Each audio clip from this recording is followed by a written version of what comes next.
दोस्तों नमस्कार। आज वीडियो के शुरुआत में आप सभी से एक सवाल और सवाल ये है दोस्तों कि क्या किसी संत को आत्महत्या कर लेनी चाहिए।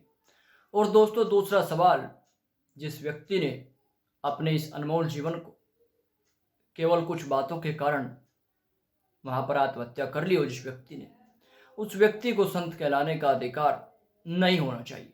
दोस्तों मैं बड़े स्पष्ट शब्दों में बातों को कहता हूँ, घुमा फिरा करके तथ्यों को कहना मुझे अच्छा नहीं लगता। लेकिन दोस्तों संत का काम बड़ा विचित्र होता है। संत को कभी विवादों में नहीं पड़ना चाहिए और ख़ासतौर पर दोस्तों आत्महत्या करना किसी भी समस्या का समाधान नहीं होता दोस्तों। लेकिन हमारे देश के भीतर जिस तरीके से स्थिति है वैसी बनती जा रही है। हमारा देश दो धड़ों में बढ़ता जा रहा है। एक तरफ वे लोग हैं जो संत परंपरा का, संतों का अपमान करते हैं, और दूसरी तरफ दोस्तों वे लोग हैं जो संत के रूप में, या फिर यूँ कहूँ संत का भगवा बाना पहन करके लोगों को भ्रमित करने का कार्य करते हैं। दोनों ही बातें हमारे देश के भीतर में स्वीकार नहीं की जा सकती। और ख़ासतौर पर दोस्तों भारत का समाज एक इस तरह का समाज है कि यहाँ पर आकर्षण, चुंबकीय आकर्षण काम करता है। जनता को आकर्षित करना बड़ा ही आसान कार्य है। हमारे देश के भीतर दोस्तों गरीबी की समस्या है। हमारे देश के भीतर लाखों बच्चे कुपोषण का शिकार हैं। लोग लगातार आत्महत्याएं करते हैं, लेकिन उनकी बातें कहीं सुनी नहीं जाती।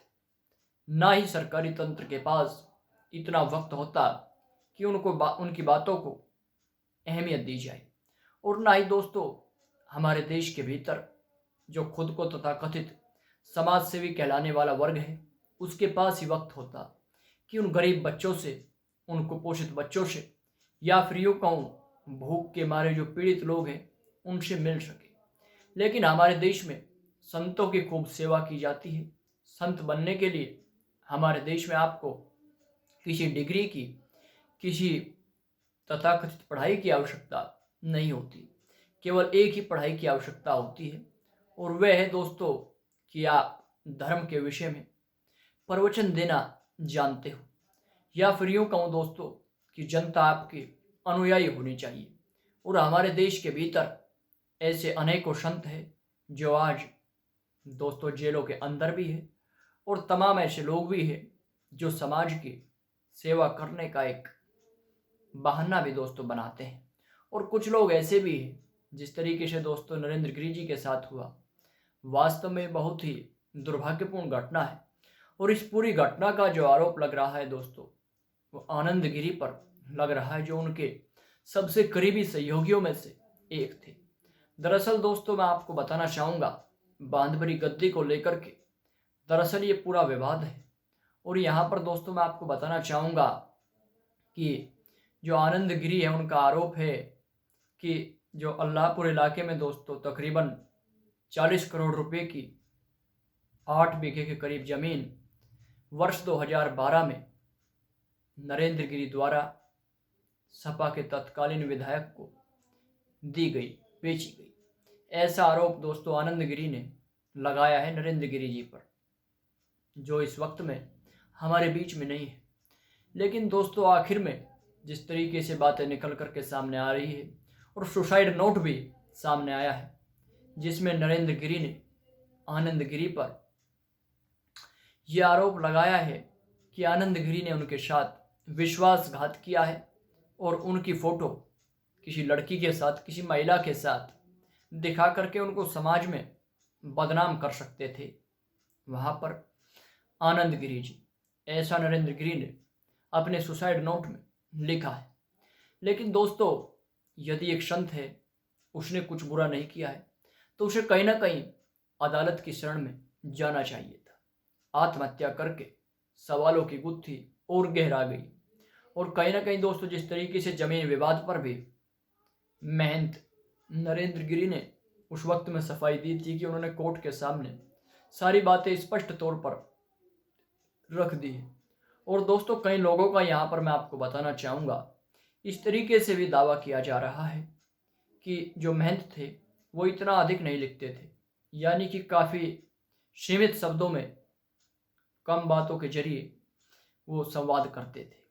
लेकिन दोस्तों, जिस तरीके से घटनाक्रम हुआ है, कहीं ना कहीं वास्तव में एक गंभीर प्रश्न चिन्ह हमारी व्यवस्था के ऊपर, हमारे समाज के उन संतों के ऊपर भी है कि जो लोगों को जीवन जीने का मार्ग सिखाने का दावा करते हैं, मोक्ष तक पहुंचाने का रास्ता बताने की बातें करते हैं।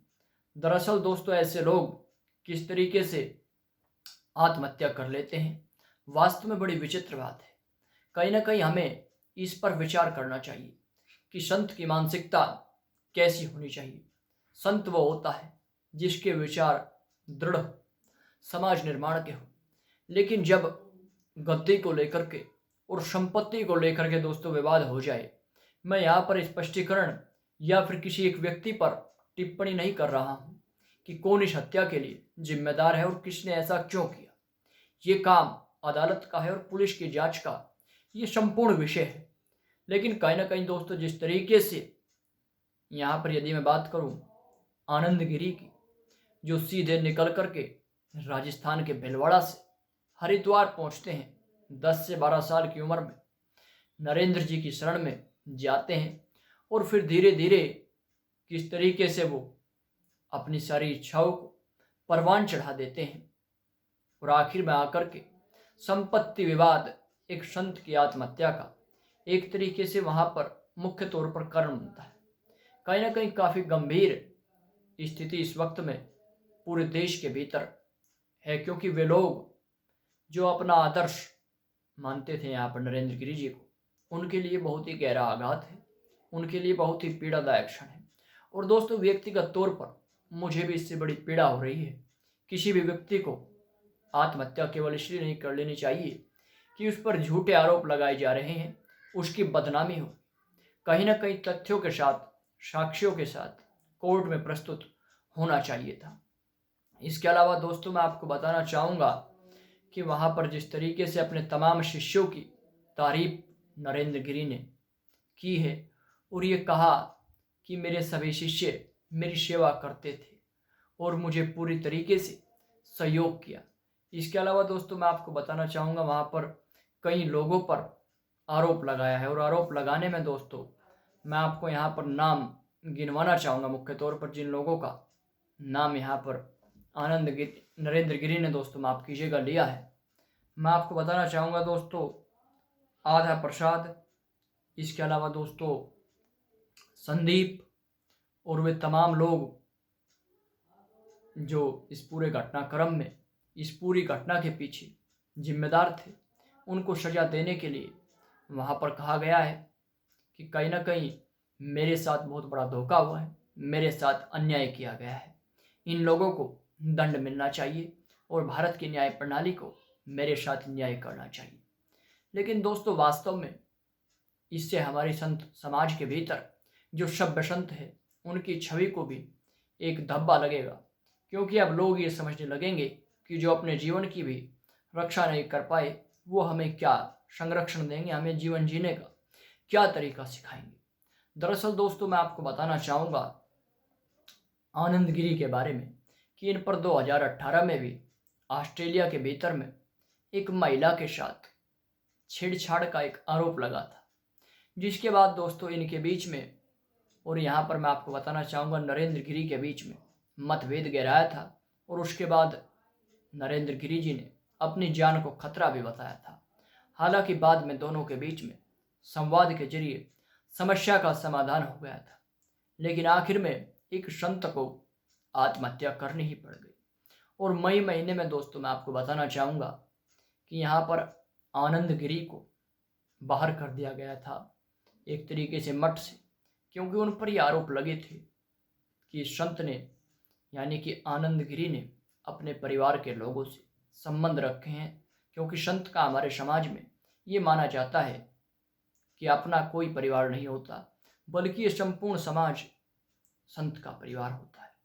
लेकिन ऐसे लोग जो बड़े बड़े कमरों में रहते हो, जिनके पास इतनी सारी संपत्ति हो, या फिर मैं यूँ कहूँ कि पूरे किसी मठ के या किसी एक संपत्ति के मालिक बन करके मालिकाना हक पाने के लिए लोग बैठने लगे हो तो वास्तव में स्थिति काफ़ी गंभीर हो जाती है। देश की तरक्की कहीं ना कहीं इसीलिए बाधक होती है दोस्तों। ये भी एक कारक है कि जब देश के भीतर तर्कशीलता समाप्त हो जाए, तथ्यों के बिना ही किसी की बातों पर विश्वास किया जाने लगे, देश के लिए काफ़ी गंभीर स्थिति हो जाती है। कहीं ना कहीं दोस्तों जिस तरीके से मैंने आपको नाम बताए लोगों के, आधा प्रसाद इस पूरे उसमें शामिल था। इसके अलावा दोस्तों मैं आपको बताना चाहूँगा संदीप नाम के व्यक्ति का भी वहाँ पर नाम लिया गया था कि इन्होंने मुझे उकसाया, उन सभी पर कार्रवाई की बात कही। दोस्तों मरने वाला व्यक्ति मर जाता है लेकिन उसके बाद केवल खिचड़ी पकती है, बातें इधर से उधर होती है। कई लोग मरने वाले पर आरोप लगाएंगे तो कई लोग उकसाने वाले पर, लेकिन वास्तव में एक संत को ऐसा नहीं करना चाहिए था। नमस्कार।